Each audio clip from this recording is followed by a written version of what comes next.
കഴിഞ്ഞ ദിവസം രമേശ് ചെന്നിത്തല ഒരു പരാമർശമൊക്കെ നടത്തിയത് അങ്ങേ പറ്റി തിരുത അത് വ്യക്തിഗതല്ല, ആളുകളൊന്ന് സന്തോഷിപ്പിക്കാൻ വേണ്ടി ചെന്നിത്തല പറഞ്ഞ ചെന്നിത്തല അടുത്ത സുഹൃത്തുക്കളല്ലേ, അതായത് പറഞ്ഞതുകൊണ്ട് ഞാൻ മറുപടി കൊടുത്തേ ഉള്ളൂ.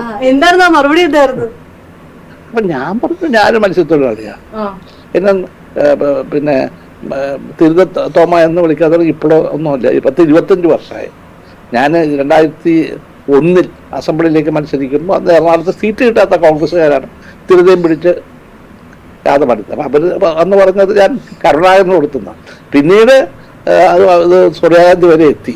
ഞാൻ പറഞ്ഞു എനിക്കതിൽ യാതൊരു നാണക്കേട്, കാരണം ഞങ്ങളൊരു ഷെയറിങ് കമ്മ്യൂണിറ്റിയാണ്. പിന്നെ ഞാൻ മത്സ്യം പിടിക്കാൻ പോകുന്നയാളാണ്, നന്നായിട്ട് മത്സ്യം ചൂണ്ടേറിയാനും വീശാനും ഒക്കെ പോകുന്നതാണ്.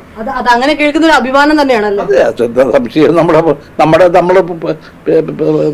നമ്മുടെ ഏത് കമ്മ്യൂണിറ്റിയിൽ നിന്നാണ് വന്നത് എന്ന് പറയുന്നതിന് എന്താ കുഴപ്പം? ഞാൻ ഒരു മത്സ്യത്തൊഴിലാളിയാണ് എന്ന് പറയുന്നതിന് എന്താ കുഴപ്പം? അതും മാത്രമല്ല, തിരിതൊരു ചെറിയ മീനും അല്ല അല്ലേ മാഷെ? നല്ല ഒന്നാന്തരം കുടംപുള്ളിട്ട് വെക്കണം എന്നാ പറയുന്നത് കൊച്ചിക്കാര്. കൊച്ചിയിൽ തിരുതക്കാരൻ ടേസ്റ്റ്, പ്രത്യേകിച്ച് തുറമുഖത്തുള്ള തിരുതയാണ് ഏറ്റവും ടേസ്റ്റ് തിരുത എന്ന് പറയുന്നത്. അതുപോലെ ആ തിരുതയുടെ മുട്ടയും വളരെ പ്രിയങ്കര. ഇന്ദിരാഗാന്ധിക്ക് ഏറ്റവും താല്പര്യമുള്ളത് ഈ തിരുത മുട്ടയായിരുന്നു. കാരണം അവർ എന്നെ കാലത്ത് അന്നത്തെ എനിക്കറിയാം. അപ്പോൾ തിരുത ഒരു വെറുക്കപ്പെട്ട മത്സ്യമല്ലല്ലോ, ടേസ്റ്റ് ആയിരുന്നു.